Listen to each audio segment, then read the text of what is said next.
right, welcome in everyone. Welcome in. Happy Saturday. So, as you can see, we are going to be playing some great Ace Attorney Chronicles once again. So, let's see. When we last played, we all of the jurors were like declaring Soseki-san guilty. So we got to do the whole obscure British law thing where I forget what they call it, but it's basically where we're polling the jury and trying to convince them, sway them to our side. So apparently nobody does this. Why? I don't know. Like the saying was like, because jurors never change their mind once they've made up their mind. I'm like, have you ever watched any of the cases we've done? They're constantly changing their mind. Like they change their mind like it's I don't even know, like it's crazy. Anyways, so that's what we're gonna do today. Let's go ahead and get our intro going and go ahead and hop in. Greetings friends and welcome to Enigma Night Gaming. My name is Liara and I will be your guide in today's adventure. Today we're playing the Great Ace Attorney Chronicles, and in today's episode we must sway the jurors' minds back to our side because right now they all have declared guilty for Soseki-san.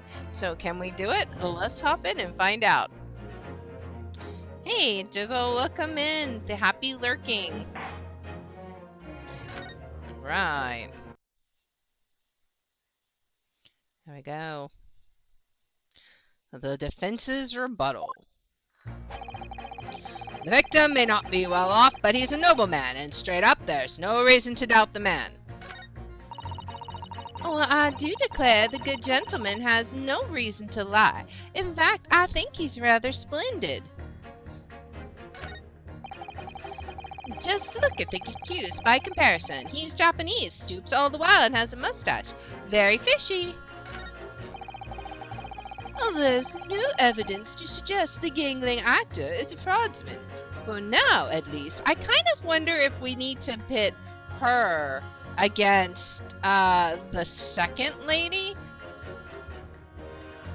I'm kind of thinking that might be it. But let's go through it once just to refresh our memory and see what everyone else has to say. I really don't care, like, I just need this trial to end quickly. 3 hours of missing time is nothing when you reach my age, you know? Nothing at all. We could press them all, too. That's something we could do. I just noticed we can press every single one of them. I don't know if we did that last time or not. The key to summation examinations is identifying contradictions between jurors' statements, Mr. Naruhodo. Right, and once I found 2 jurors whose statements can't coexist, I need to pit those jurors against each other. Then hopefully, when they see what they're saying doesn't make sense, they'll change their leaning.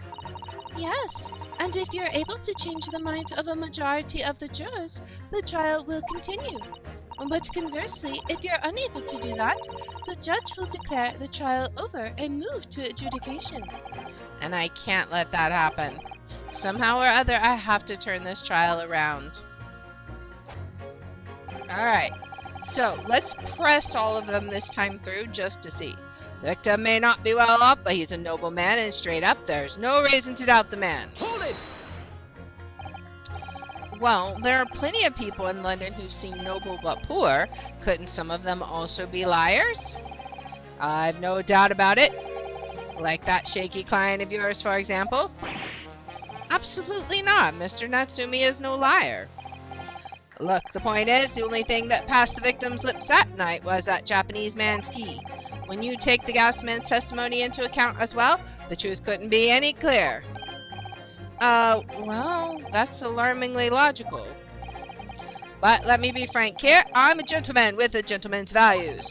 If it turns out that the old Shakespearean chum is a rotten liar after all, I'd gladly change my decision about the defendant. And I'm sure my fellow gentlemen on the jury would do the same. Isn't that right? Well, yes, perhaps, though I don't see it happening. Eh? What's that? Elderly gent on the end here, you know. You have to speak up. Look, I really don't care about all this nonsense. I just need this trial to be over. How many gentlemen do we actually have on the jury, then? Alright, sir. I may hold you to that. Don't forget what you said. Humph. Alright, if you can show me that the victim is a liar, I'll reconsider my position. Hey, Toad, welcome in. Oh, I do declare the good gentleman has no reason to lie. In fact, I think he's rather splendid. Hold it!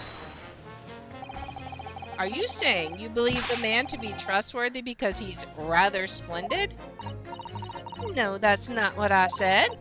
The point is, the man is the victim here. What reason would he have to lie? And yes, he is rather splendid. So you say, yet again. Meanwhile, the man who stands accused behaves so suspiciously it's exhausting to look at him. I'm afraid he's not splendid at all. Splendid logic there, madam. Thank you so much. Just look at the accused by comparison. He's Japanese, stoops all the while, and has a mustache. Very fishy. Hold it! No. Not one of those things is a reason to find the man guilty. But he is fishy. There's no point dancing around the fact. He's Japanese, has a mustache, and he stoops. You see, you arrive at the conclusion in just 3 steps. 3 steps, like a waltz, in fact. You know, the more I think about it, the more this trial seems like a dance.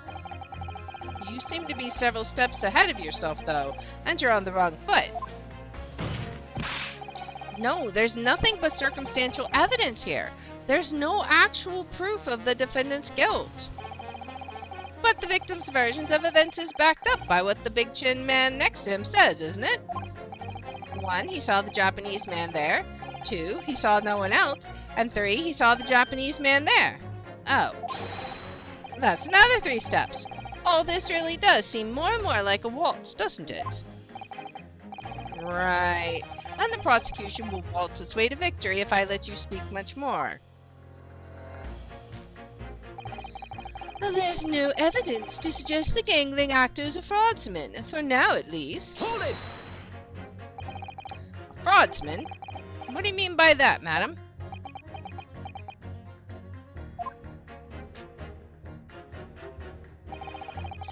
It really is a most tiresome problem for the company. Most irritating.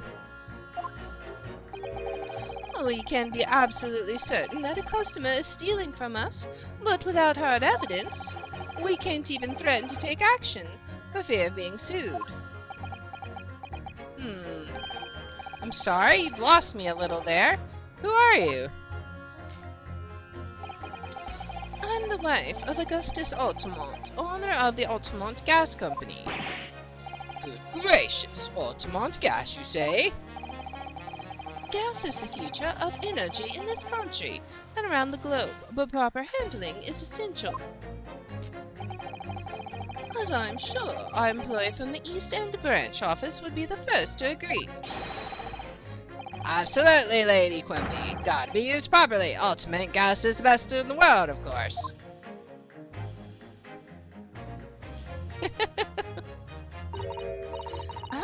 I think we may have solved the mystery of the bow from earlier, Mr. Naruto. Right. He bowed in deference to his employer's wife, did he? So would I be right in assuming that the reason Mr. Meterman was watching what Mr. Shamspeare was up to in his room? I'm afraid there's no end to the lengths the population of the East End will go to in order to steal our gas. So I really have no choice when the company identifies somebody as a possible fraudsman, but to dispatch a worker to watch the suspect day and night. We're very thorough in our investigations. So you mean Mr. Shamspeare is... I wouldn't come out and say it in public, but you can finish that sentence with a grubby little gas thief. You have noticed the public gallery in here, haven't you? The eye of man hath not heard, the ear of man hath not seen. faith, wouldst thou wound me with thy words, were I to let them penetrate the skin? But seraphs hear not insults, only choirs of angels in song. We may not have evidence yet, but my workers won't stop buzzing around you until they find it. And when they do, you'll find yourself blasted back to your angelic heights in an ultimate gas explosion. So Mr. Shamspear has been stealing gas. I wonder, juror number 4, if you wouldn't mind adding that information to your statement. My pleasure. Was it the bit about ripping that thief apart you enjoyed? A little before that part about abject violence, if it's not too much trouble. Yes, of course. This could be it. This could shift the balance. The victim puts on a fine performance, but in reality, he's a common thief of my company's gas. Okay, so now we can pit her. If you can show me that the victim's a liar, let's see, what would it be? Hers is, he has no reason to lie. In fact, I think he's rather splendid. Which one would it be? He puts on a fine performance. He's a common thief.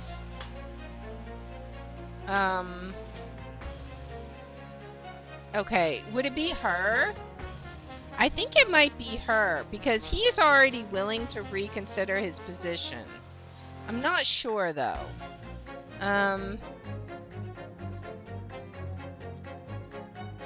Let's see what happens here. Objection! Those two statements are fundamentally at odds with one another.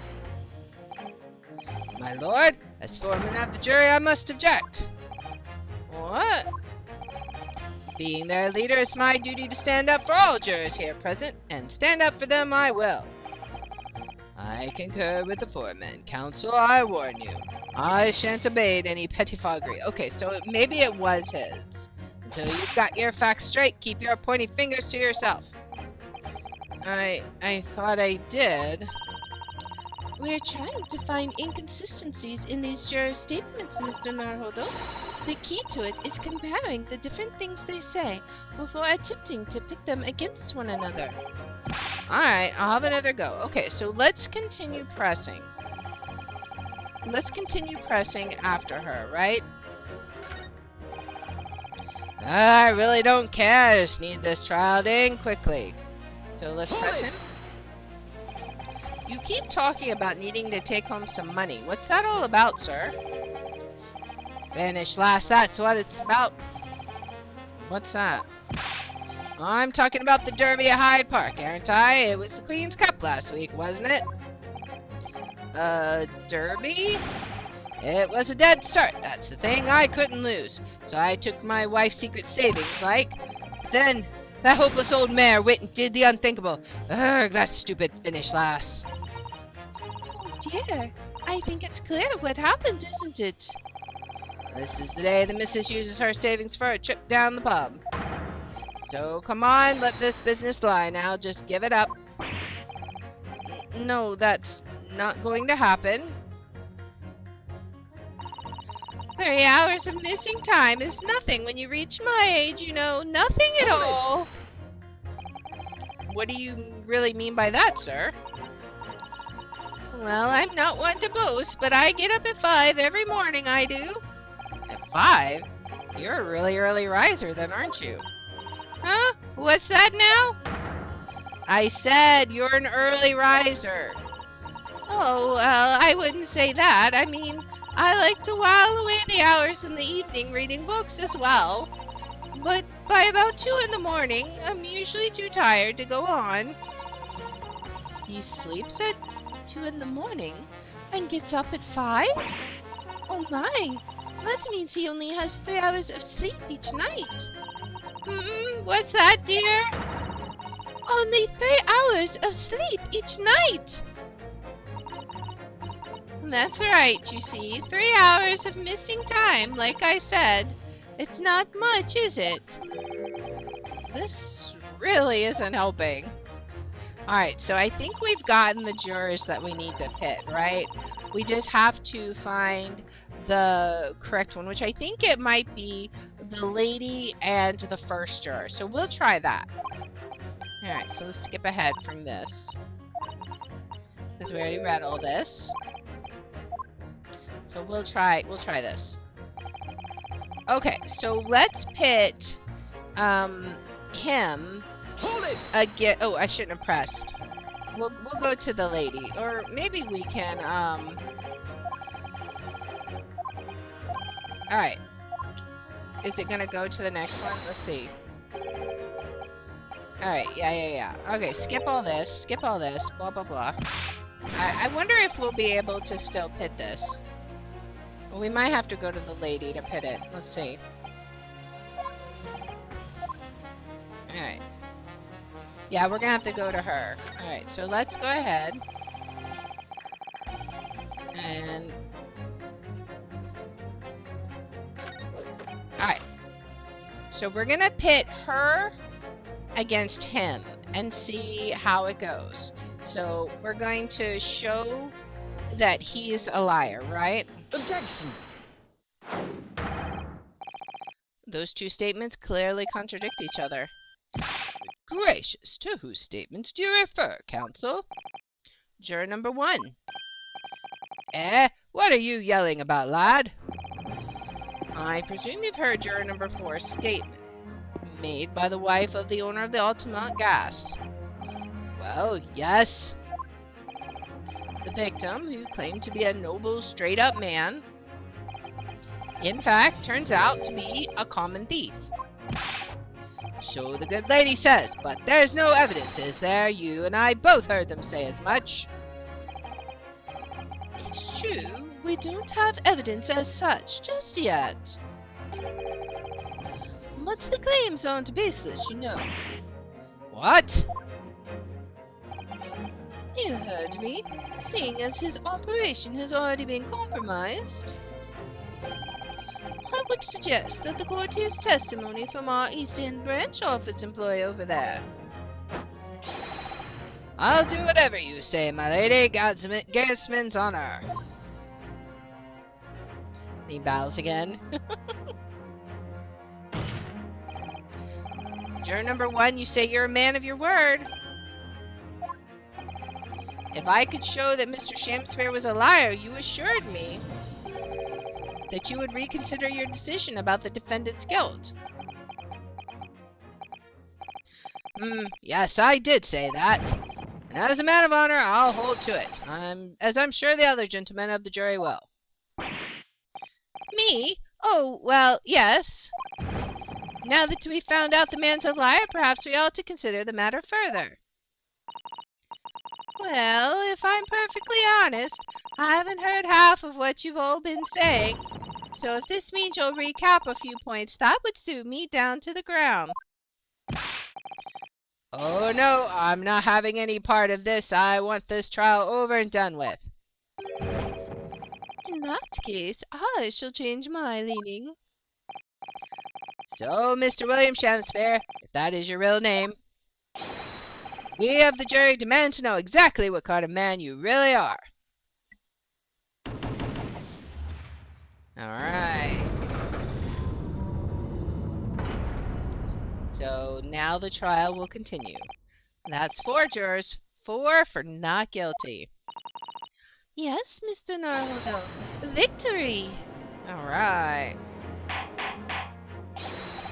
Order! Order! Well, this is quite extraordinary, I must say. As a result of the defense's summation examination, the jury's leaning has changed. Imagine that! Never seen it happen before. So weird. Now only 2 jurors say guilty, whilst 4 say not guilty.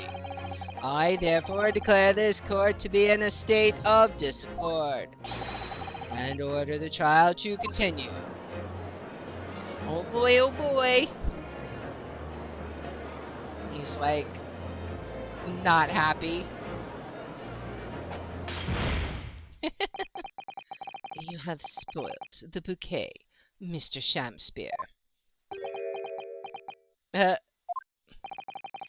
the ladies and gentlemen of the jury now find they are unable to trust you, the victim. He's just like, I'm not here.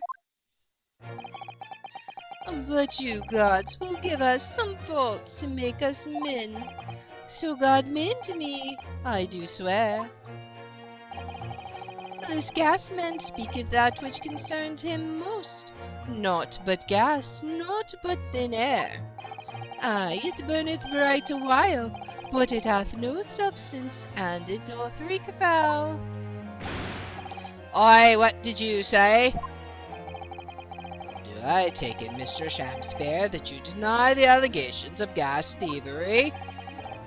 Most heartily, my lord, hast thou forgot?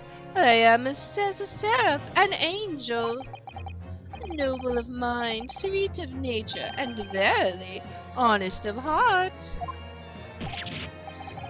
You flowery mouth pompous beanpole, just 'cause I haven't got the evidence yet.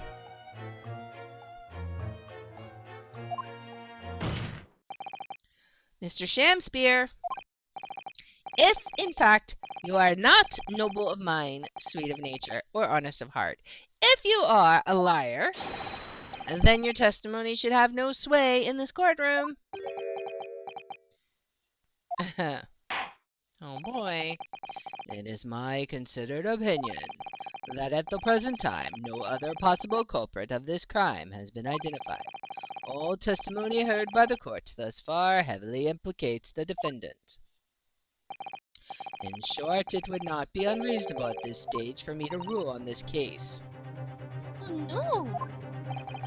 However, in light of the fact that the jury has expressed concern about the fidelity of this witness, I believe it would be inappropriate for this court not to pursue the point further. Objection! I assure you, my lord, that would be a waste of the court's time. The gas in this case are unrelated. Juror number 4. Yes? Did you say before that although you had no hard evidence to prove this man has been stealing gas, you have strong grounds for suspecting him? Well, that's right, we do, don't we, worker? Absolutely, Lady Quimby. Gasman's honor. Very well, then. We will hear your testimony now. You will tell the court precisely why you believe the victim, Mr. William Shakespeare, has been stealing gas. Yes, my lord, it'll be my pleasure. On the ultimate gas, if I may, my lord. Go ahead, madam. This worker's testimony may have a significant bearing on the good name of my husband's company. Therefore, I should like to take the stand alongside him in a supervisory role, if you wouldn't mind. Oh, yeah, sweet as honey. Yeah. Very well, as an exception, I shall honor your request. Thank you, my lord. Well, wait till the boss gives you an earful. Oh, it's gonna sting, you mark my words. So, you will both testify before the court on the subject of the illegal consumption of the Altamont Gas Company's fuel. Yes, is that clear, my good man? Clear as Altamont gas, my lady, which is the clearest in the world. Oh boy. The bow again. Do you think the gas has gone to his head, Mrs. Sato? I think the man is just a very dedicated employee, Mr. Naruhodo. Very dedicated indeed. Alright, the Ultimate Gas Company's investigation. Let's find out what we learn. I'm proud to be the company's East End branch investigator and meter money collection agent. Ultimate gas meters accept threepenny bits, each coin giving customers about 2 hours of gorgeous gas. And yet, the meter in Mr. Shakespeare's room didn't have a single coin in it. And the meter doesn't appear to have been tampered with, though, and the gas collection agent has the only key. Somehow he's using all the flaming gas he wants without paying a penny. If that's not thieving, what is? I mean, they've got a good point. Let's see what Zieks has to say. Pray, forgive the discourtesy. The irrelevance of this testimony caused me to turn to my hallowed chalice. What do you mean by that? Remarked Lord Van Zieks. Did the moustache Nipponese poison the gangling excuse for an actor, or didn't he? That is all that should concern this court, and yet now we must listen to this abhorrence. But the thing is there's still the question of whether he did something to himself, or I still think it's related to gas, like maybe he's gotten a gas leak and he passed out from that, maybe. Clearly, what separates the vast British Empire and your Eastern Island nation is more than geographical distance. But this could turn out to be crucial testimony. The cross-examination must go ahead.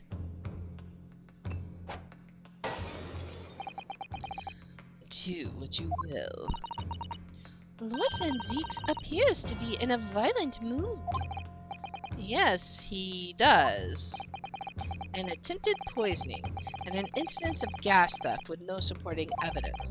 It's true that they would appear completely unrelated at first glance, but I wonder, the truth tends to be buried in the most unusual places, and the first step in uncovering it will be to establish just who and what this man really is. Exactly. He's like a big ol' liar. Alright, time for the examination. I'm proud to be the Meterman's East End branch investigator and meter money collection agent. Hold it! So, does that mean you enter people's houses in order to empty their gas meters? I do. Have to try to catch people when they're in, then I ask permission to come inside and do my business. Does that mean you've been into Mr. Natsume's room before, as well as that of Mr. Shamspeare? Well, now, interested, you should bring that up, because I couldn't believe how little money was in his meter. I mean, how the pair of them survived the winter is beyond me, it really is. Knowing Mr. Natsume, he probably spends all his gas money on books. And then when he's finished reading them, he probably burns them for warmth. You will kindly reiterate your statement about the gas meters themselves, Mr. Meterman. Not much to say, really, but as you wish. Ultimate gas meters accept threepenny bits, each coin giving customers about 2 hours of gorgeous gas. So all London houses that have a gas supply are fitted with these gas meters, are they? The latest model, the height of technology developed by our company, Altamont Gas. And anyone who uses our gas will have one of these meters in their property, yes. So if a 3-pence coin gives 2 hours of gas, most people would use about 3 coins in a night. I'll bet more than that usually, if they have both gas lights and a gas stove, that is. Thinking about it, Soseki-san doesn't have a fireplace in that room of his, does he? Some people still choose to use candles, of course, and only have gas for heating. Ah, yes, I do remember seeing candles in Mr. Natsume's room, actually. And how does the money in the meter get back to you at the gas company? Every 3 days, gasmen like me visit properties on the gas supply and empty the meter of coins. I must say, the design and manufacture of the new meter cost the company an awful lot of money. But happily, it did put a stop to people not paying their dues, for the most part. Because they have to pay in advance, you mean? Yes, exactly right. And yet, the meter in Mr. Shamspeare's room didn't have a single coin in it. interest. How long has this been going on? Weeks and weeks. He's been pinching gas off us for ages. And you've examined the meter in Mr. Shamspeare's room, I take it? Naturally, we took it off the wall and went over it with a fine-tooth comb. And found nothing suspicious at all, I presume. No, I'm afraid we didn't. Which is exactly why I demanded a new type of meter to be produced. One with an indestructible lock, the Shamspare Special. And that sounds like it would have cost an awful lot of 3-penny pieces. But even after all that, the rascal's meter was still empty. I'll never forget the humiliation. When I opened up the money box and found it bare. You what? I said. You what? And the look on his face, that smarmy smile of his. I pulled the meter straight off the wall and took it back to the office. But you know what? Nothing. Not a trace of it being jimmied open anywhere. Not a single sign. And what's happening to my salary as a result? Down by 3 shillings a day, that's what. A life-threatening situation in a number of ways. Incidentally, what became of that meter? Nothing became of it. I've still got it. Oh. Right here. I guess we're gonna get to see it as evidence.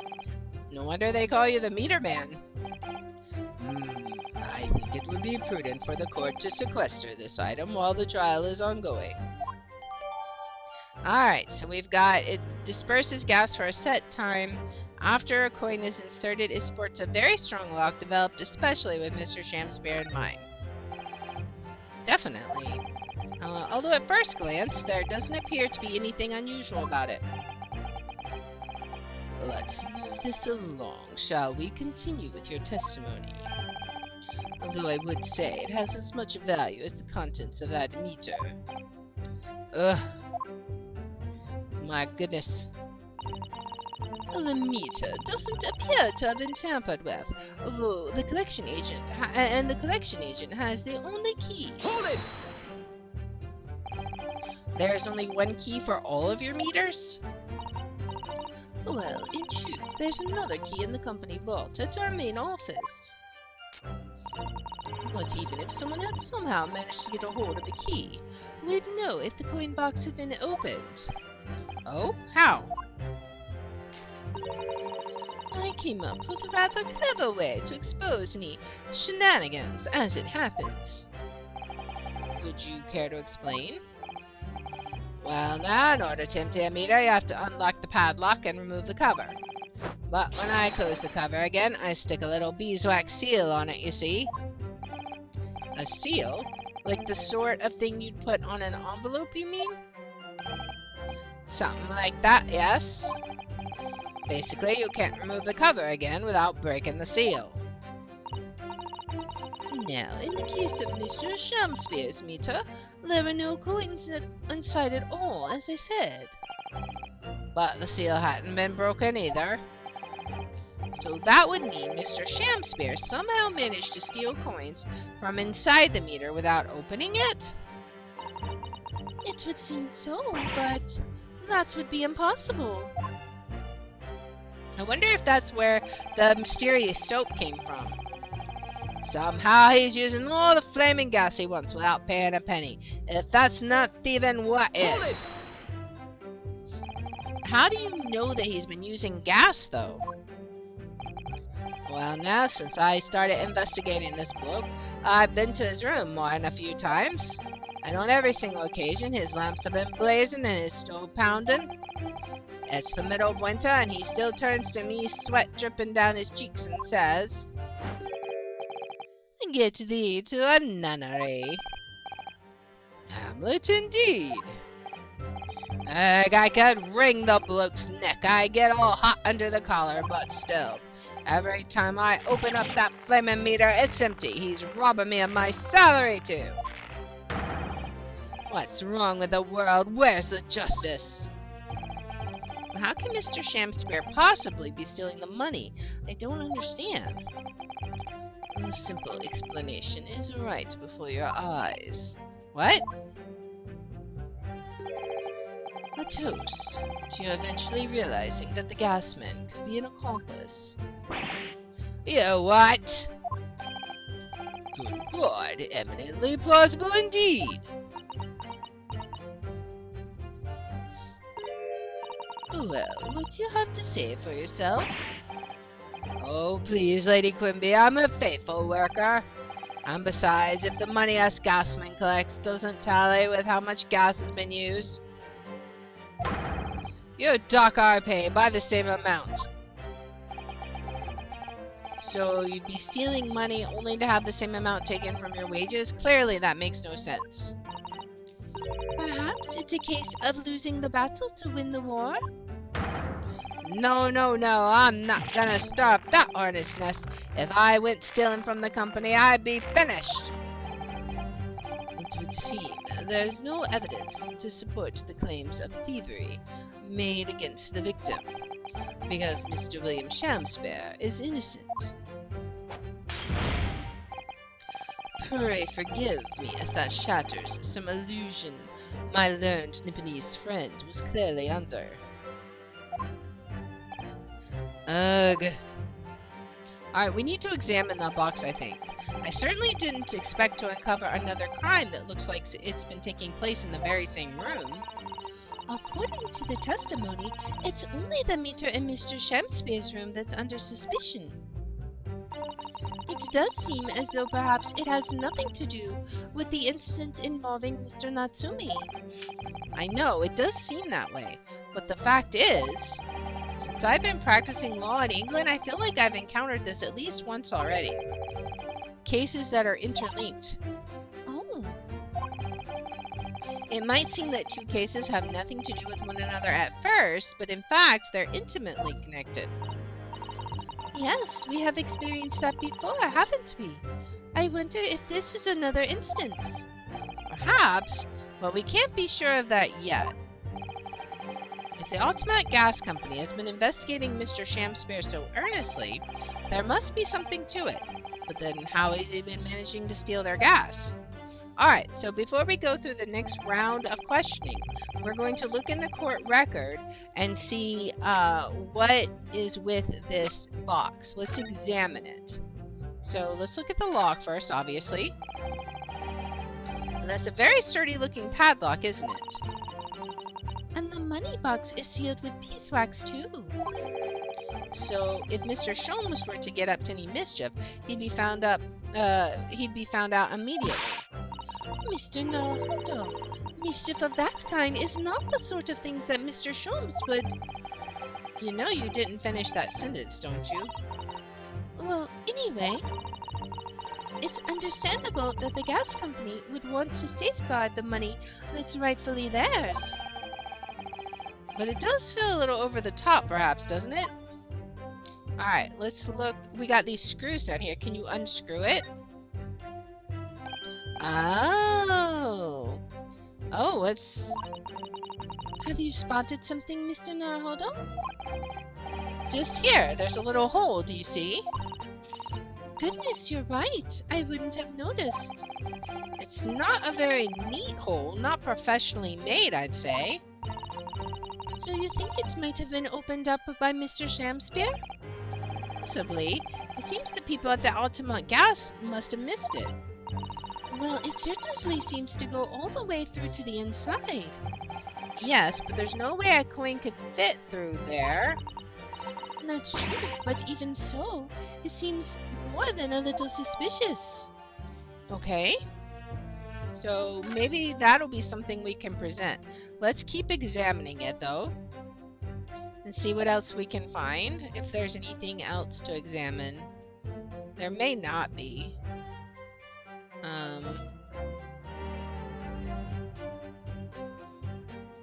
That may be it. Alright. Okay. So I think that hole was the only thing that we really needed to discover.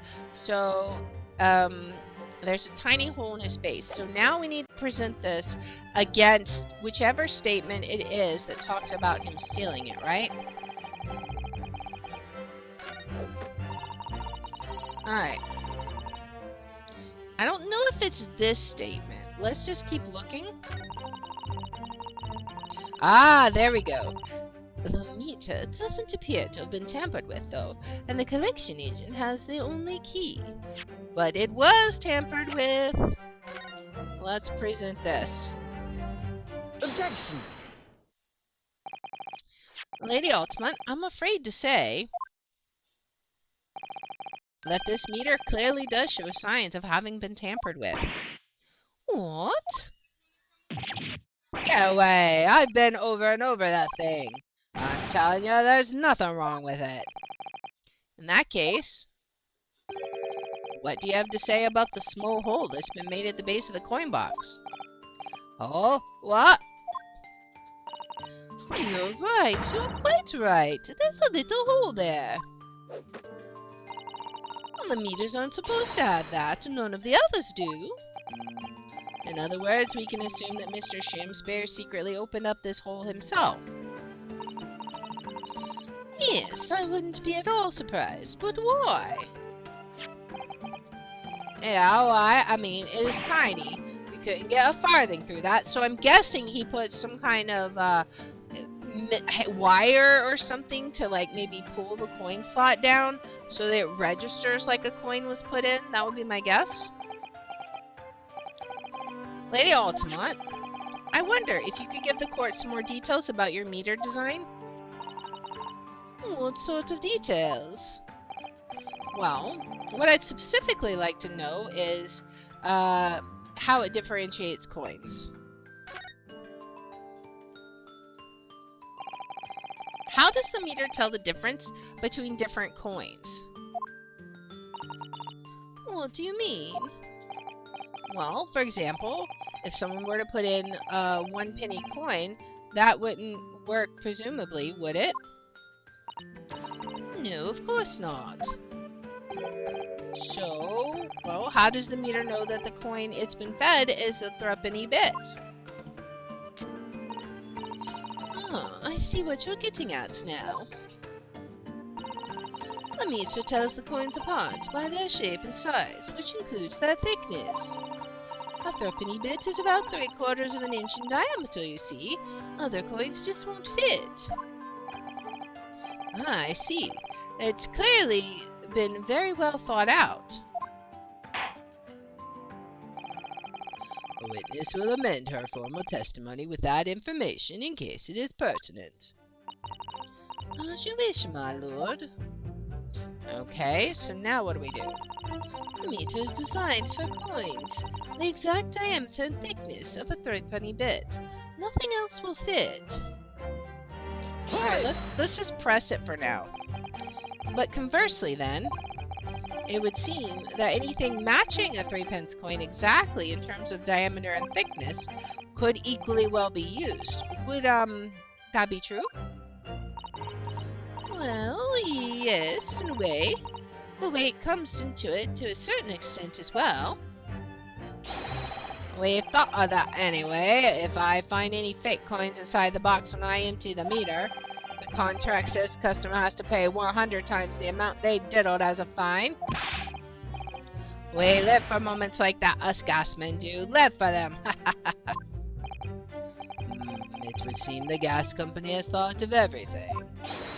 Ah, hurrah for gas, hurrah for cash, Altamont all the way. Well, that's quite enough of that. Remind me, how big are threepenny bits?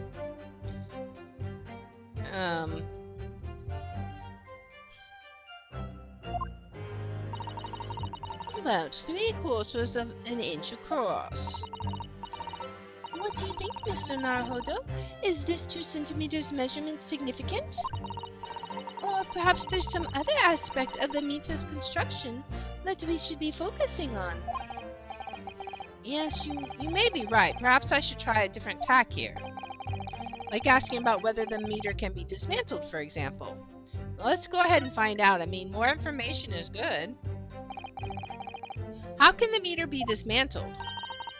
Dismantled?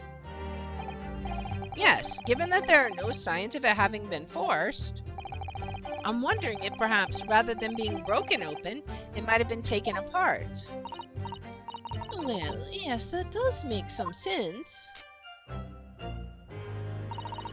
The padlocks are made by a first-class locksmith from the finest quality steel. And the meter box itself is made from plate steel as well, welded shut to ensure it can't be opened again. I can assure you it's quite impossible to dismantle it. Wahoo! Yeah, nothing leaks from an Altamont meter. No coins, no gas, no nothing. I see. A witness will amend her formal testimony with that information in case it is pertinent. As you wish, my lord. All joints on the meter are welded shut and the lock is made from solid steel. There's no way to dismantle it. Hold it! Well, let's press again. Has anyone ever tried? Oh yeah, they've tried, but they've all given up before long. After all, if they actually broke the meter, the company would be able to take legal action. Yes, that makes sense. What do you think, Mr. Narholder? Is its welded steel construction significant? Or perhaps there's some other aspect of the meter's construction that we should be focusing on? So I think what we need to focus on is the coin, because I think what he did is use the bottom of the hole. So let's go ahead and, yeah, let's go ahead and do that and leave that there. Alright, so let's go ahead and just skip past this part and get it back so where that is in the main, where she amends her statement for that. Because I'm guessing he welded, or he broke the hole in and has something that either pulls the coin out or that imitates the size or something, you know. Alright, so we're gonna leave this here.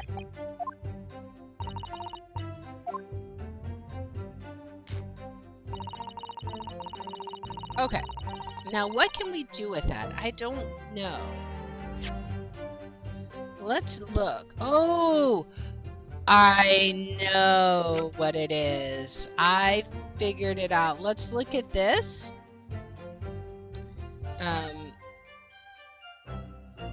Let's look at this again. Oh, look at this bar of soap. There's a circular depression on this side, about 2 centimeters across. Or 3/4 of an inch. Do you think? We did find this soap at the scene, didn't we? Yes, there were 2 bars on that little ledge just outside the window. So we took this one. But I'm sure that when we first found it, there was some sort of reddish medallion in the middle there. I remember it clearly. Yes, but there's no sign of it now. Where could it have gone? Alright, so that's what we present to her statement, right? Alright, so... Objection! There we go. Let me just confirm something here. If the diameter and thickness were to be correct, the meter would accept any object as if it were a threepenny bit. Is that correct? Yes, that is correct. Well, by something of coincidence, while we were investigating in Mr. Shamspeare's room, we found a particular item that matches the dimensions perfectly. Something the same size as a threepenny bit. What was it? The item in question is this. Have you been inhaling gas? That's a bar of soap. It certainly looks nothing like a threepenny bit, I must say. It looks like I'm going to have to point out exactly what I mean here. What's so important about the soap is this part here. Alright, there we go. You have to turn the soap over to see what I mean. Oh. Are you referring to that round depression in the middle of the soap there? That's right. A depression that's approximately 3/4 of an inch in diameter. Or in other words, almost exactly the same size as a threepenny bit. Get away! Does anyone here present have in their possession a threepenny bit? Quickly now, hand over your coins, ladies and gentlemen. It sounds rather like a highway robbery, doesn't it? The judge is robbing them. Thanks to the kind members of the public in the gallery, I have here a threepenny bit. Now, to see if it fits. My word, they couldn't be more snug. Yes, as I suspected. This, without a doubt, is a vital clue to explain how the Altamont Gas Company is being defrauded. Well, I don't believe it. She looks like a bee in her outfit. So, your assertion amounts to what? That some inferior bar of soap has a tentative connection to the theft of gas. Yes! The depression in the soap was clearly made by a threepenny bit. I must concur, at least, that pushing a coin with some force into a poor quality bar of soap such as this is a remarkably simple way of replicating the coin's shape. And then you can use, well, some melted wax or something to pour into the mold. You can make fake coins in no time. Exactly. Well, we're gonna have to figure out some kind of substance that melted at room temperature, right? And disappeared, like... I mean, I guess that could be wax, but this brings all the pieces of the puzzle together. It's the method that Mr. Shamspare has been using to steal the gas that's the missing link. And now, if I follow the chain of thought, it's going to bring me to a new explanation for what happened that nobody's considered yet. But this is all nonsense. If the man had been making fake coins, my worker here would have found them when he emptied the meter. Quite true, Lady Altamont. In the absence of some black magic that could make them disappear. What if it was beeswax? Maybe it's sealed with beeswax. I see. That's what we're dealing with, is it? There is one form of black magic that could cause the fake coins to disappear into thin air, yes. Exactly. And the meter here gives it away. What on earth? There are remnants of the magical method used visible on the gas meter taken from the victim's room. If that is your assertion, counsel, the defense will identify these remnants for the court at once. Alright. Where on the meter can the remnants of the method used to make the fake coins disappear be seen? Alright, is it the bottom here? Let's examine this. I mean, I guess, is it gonna be here? I assume so. Where else would it be? Because that's the beeswax seal. I'm gonna go with the hole. I might be wrong, but we're gonna see. Got it! We found this bar of soap at the scene of the crime, just outside the victim's window. Outside? Yes, outside, where you yourself, Mr. Meterman, were loitering in the freezing winter air. That's where we found this soap. I get it. That's right. The answer, of course, is ice. Oh, ice. Okay, okay. Yeah, okay, because then it would come out as water. That makes sense. Did you just say ice? Mr. Shamspare has been leaving soaps like this outside his window each evening filled with water. After a night outside in the bitter cold, the water is completely frozen solid the next morning. Then he takes his fake coins of ice and feeds them into the gas meter, giving him light and warmth in spades. As his room becomes very comfortably warm, the ice now inside the meter's coin box melts, turning back into water and draining harmlessly away through the small hole made in the underside of the meter. That is how, without leaving any evidence of his wrongdoing, this man has been stealing Altamont gas. Everyone's shocked. Just like that, so simply. Is he trying to make us look like idiots? He's been fooling us all with some bars of soap and some water? That's right, madam. I don't believe it. It can't be true. Do you have any idea how much money we spent to develop that new meter? And now you have the audacity to suggest that a bit of soap and some water can render it totally useless? I'm fairly sure I didn't design it. Evidence! Sorry? I want evidence. If you're going to stand there and tell me our meters are rubbish, I want to see proof. She's very good at enforcing accountability, isn't she? Right. Very well, Lady Altamont. If you'd like evidence, I'll provide it. What?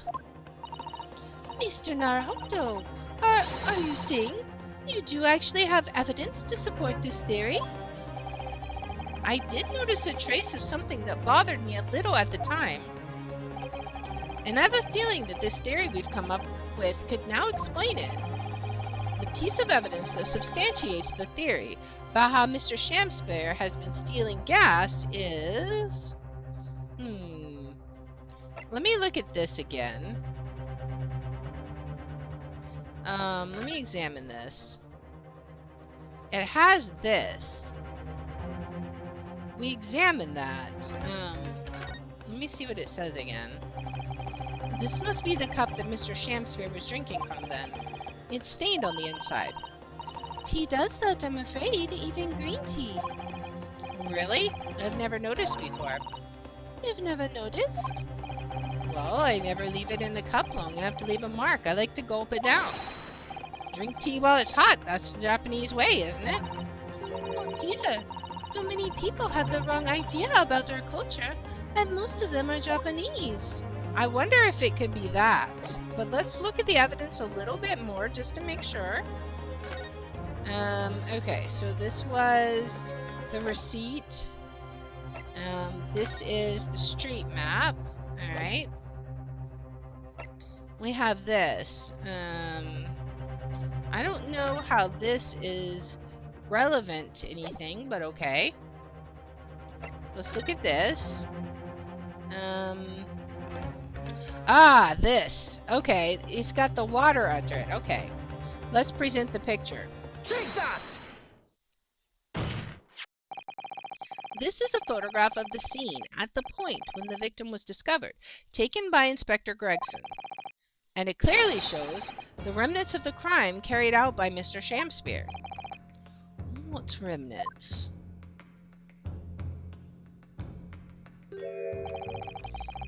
Here you can see the gas meter on the wall in Mr. Shamspare's room. Now, look closely at the floorboards directly underneath the meter.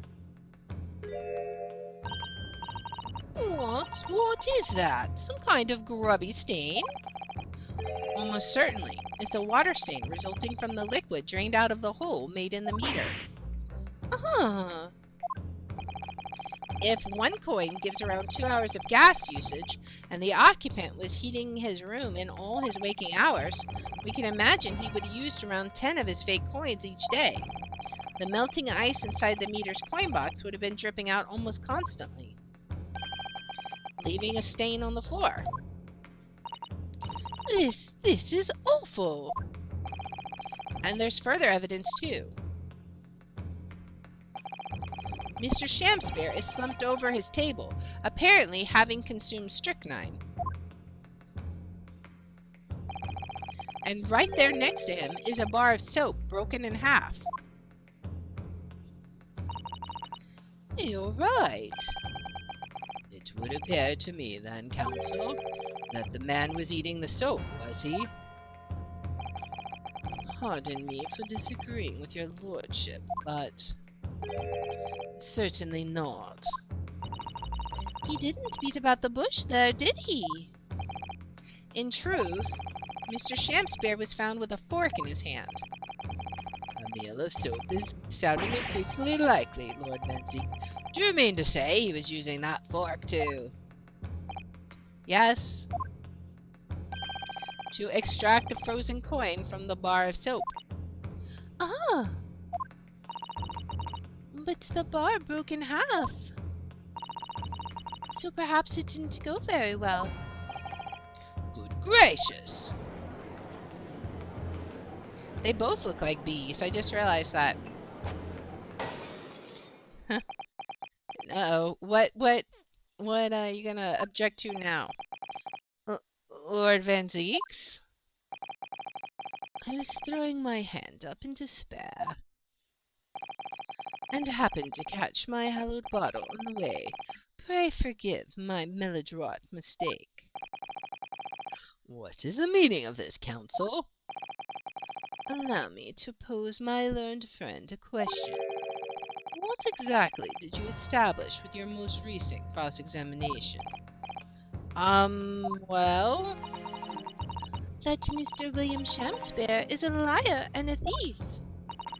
In other words, that his testimony is unreliable. That's it. That's exactly it. Very well. Let us assume the man is a liar. Now allow me to pose another question. What possible difference does that make? Well, he's the only one accusing Soseki, right? We know that suicide can be discounted. Scotland Yard's investigation revealed no sign of another vessel that contained poison. And on the night in question, there were no visitors to the room except the accused. The young gasman's testimony, which we have no reason to doubt, has confirmed that. Furthermore, the only possible way the poison could have entered the victim's body is via the tea. That's not necessarily true. The court has seen no evidence whatsoever to suggest otherwise. Even if William Shamspeare is the liar you claim him to be, these facts have been objectively established. There's no escaping it. Ugh. Therefore, in light of these facts, the prosecution calls for immediate adjudication. You... What?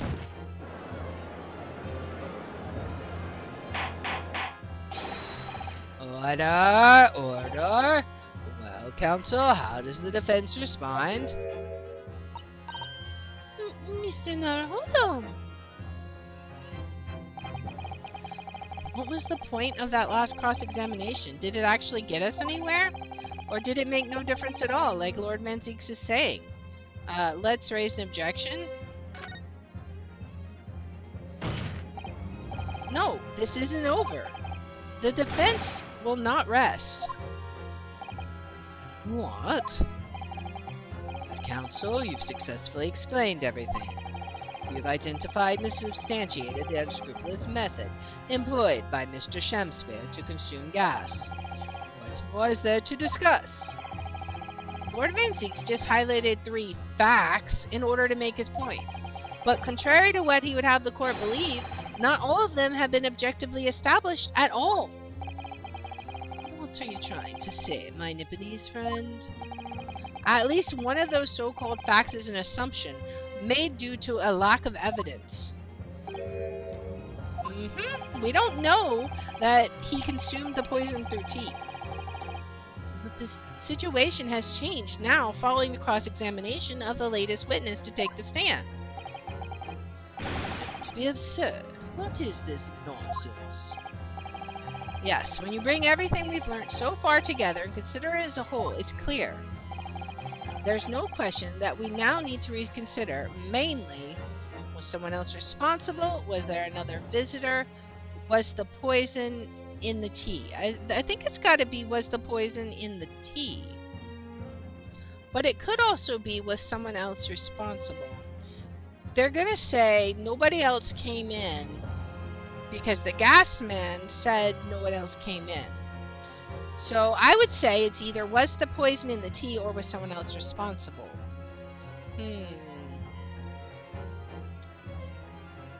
I'm not sure. This one might get us a strike, but I'm going to go with this. We've all been led to believe that the strychnine poison that affected Mr. Shamsphere was in the tea brought to him by Mr. Natsumi. But that's conjecture at best. Objection! The victim has testified that nothing else passed his lips that night. There's no other possibility. And since there was no trace of tea left at the scene, it couldn't be tested for traces of the poison. Objection! As I said, the situation has changed, because in fact, some of Mr. Natsumi's tea was left at the scene. Oh, it's in the soap, the second bar of soap, and a particular piece of evidence proves Objection! it. A ludicrous claim. Scotland Yard detectives investigated the scene exhaustively. What evidence are you suggesting they missed? The defense has made a bold claim indeed. Very well, counsel, present your proof. What evidence from the scene of the crime can tell us about the nature of the defendant's tea? It's got to be the soap, right? Let's try the soap. Take that! Good gracious! The soap again? The same bar the victim used to fashion his coins of ice? Yes, that's right, my lord. It's just come back to me. Something about when we first found this bar of soap at the scene yesterday. Yeah, it was red, just like the ring of tea in the teacup. He saved it so he could make his coins. It's more bars of soap. Soap? What are bars of soap doing lined up on the ledge outside the window?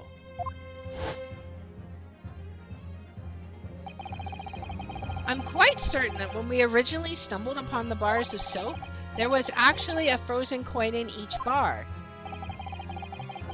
So you discovered the gas thief's coin factory. Fascinating.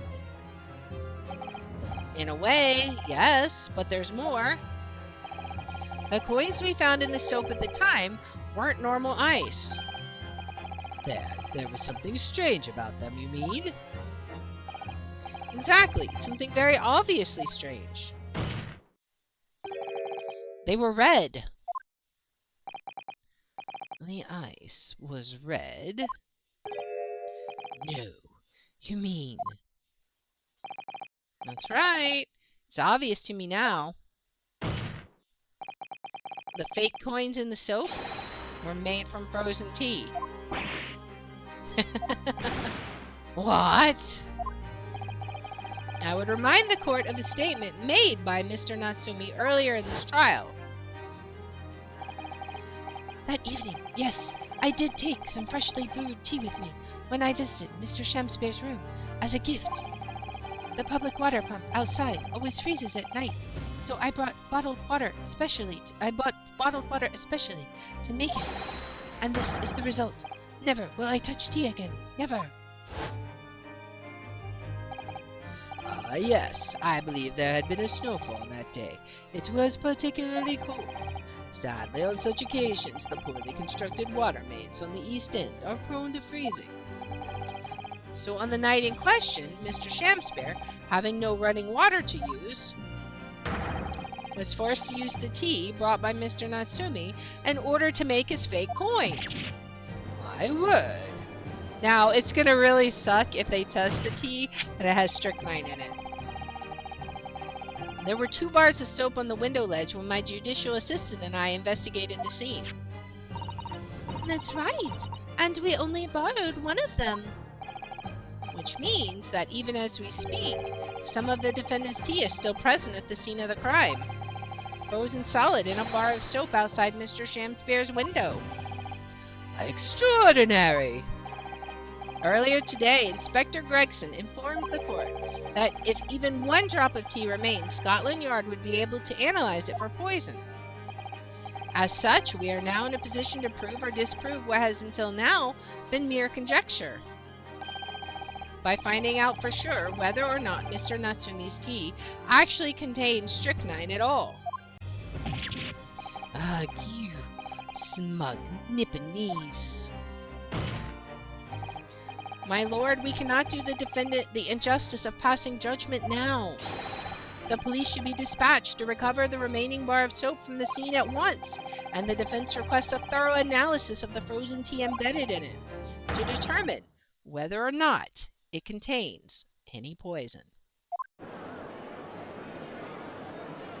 Oh boy. Bailiff! Instruct the police to attend to the scene at once. Yes, my lord, understood. Oh boy. So I guess we'll end up seeing what happens. It would seem we have no choice but to suspend these proceedings for the time being. I trust you have no objection, Lord Van Zieks? None, my lord. Scotland Yard will recover the tea from the scene and carry out the requisite tests immediately. The trial will resume at the same hour tomorrow. The prosecution and defense may conduct further investigations as appropriate in the interim. Yes, my lord. Oh boy. Whew, we made it this far. Well, we managed to scrape through there somehow. Thank you, counsels. Court is adjourned until tomorrow. Oh boy. Man, that was a wild ride, for real. To be continued. Well, I hope I am very curious to see how that is going to play out. Like, I just bet, knowing this game, I suspect that they're going to test it and it's going to come back and the strychnine is in fact in the tea, and then we're still going to have to prove that somehow it wasn't, it wasn't Soseki-san. So this is going to be all kinds of crazy coming up. I'm sure it's not over. We still have this broken envelope piece to figure out what that's all about. So I hope that you guys are looking forward to the next part as much as I am. And if you like this kind of content, please make sure to like, subscribe, follow, share, all that good stuff. If you want to watch live, we're on Twitch at twitch.tv/Liar27. I have my schedule posted in the about and in the description. And if you want to see which games we're playing each day, I post them on x.com/Liar27. And I hope you'll join me in the next one. Until then, guys, bye. Alright, let's go ahead and give it a really quick save, and then we will call it for today. Alright, so that will be it for today. I hope you guys had fun. I had a blast. Don't forget to come back here tomorrow at 3 p.m. We're going to be starting up a blast from my past, which is we're going to be playing Myst. So that is a game that I played when I was a teenager, and it was a lot of fun. So I hope that you guys will come back here. We're also going to be playing, after that, we're going to be playing The Room 4 and checking that out some more. So it's going to be lots of fun. Now let's see who we can raid. Let's see.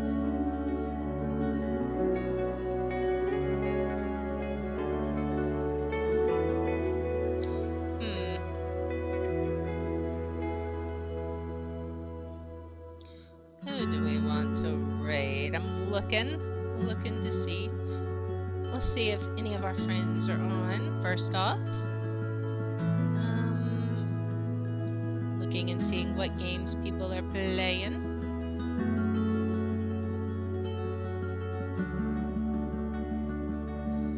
Well, let's see. What we got on? We got several people, and I'm trying to figure out what will be the most fun raid to do.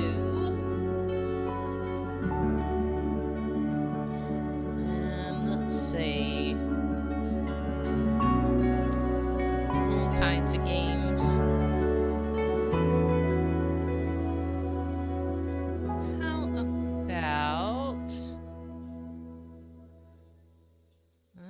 Let's see. Trying to find some people that we haven't like hung out with in a while.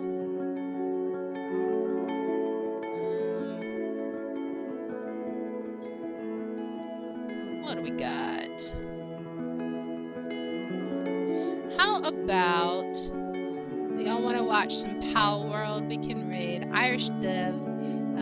He's playing Pal World, so let's go ahead and give that a raid. Alright, and then we'll be back here tomorrow at 3 p.m. Central Time, so make sure you guys pop in and don't miss out on some Mist. I'll see you guys then. Bye!